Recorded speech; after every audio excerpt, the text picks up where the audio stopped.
अभी हम लोग बैंकिंग क्षेत्र की काफ़ी बात कर रहे थे, उसी से जुड़ा हुआ पीएनबी का सवाल है। भूपेश चड्ढा पूछ रहे हैं दिल्ली से।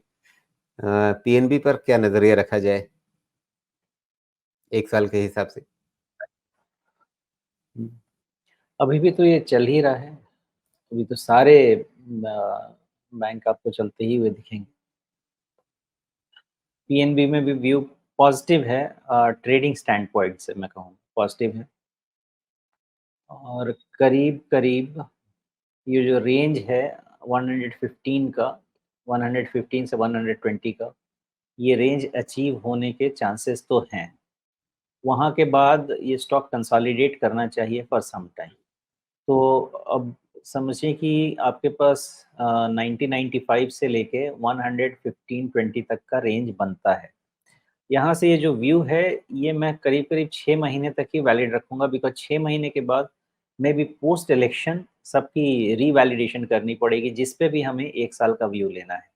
इनफैक्ट पीएनबी का एक्सटेंशन अप टिल 125 भी पॉसिबल है। तो अगर मैं 1 ईयर की मैं बात करूँ तो 125-130 इज़ पॉसिबल, जो लेवल दिखता है। इन बिटवीन हमारे पास काफ़ी सारे इवेंट्स हैं, उसको ध्यान में रखिएगा, इसलिए स्ट्रेट लाइन मूवमेंट तो शायद नहीं हो पाए। जी। और यहाँ पे पिछली बार तो इसने अपने मुनाफ़े में 300% से ज़्यादा की बढ़त दिखा दी थी। इस बार किस तरह की उम्मीदें हैं? अ, पीएनबी से। देखिए इन सब जी। का अभी बुक्स काफ़ी क्लीन चल रहा है, ग्रोथ देखने को मिलेगा पीएनबी में भी, पंजाब नेशनल बैंक में भी। लेकिन प्रॉब्लम ये है कि मार्केट उसको प्राइस में ऑलरेडी फैक्टर कर चुका है, ये तो क्लियर दिख रहा है।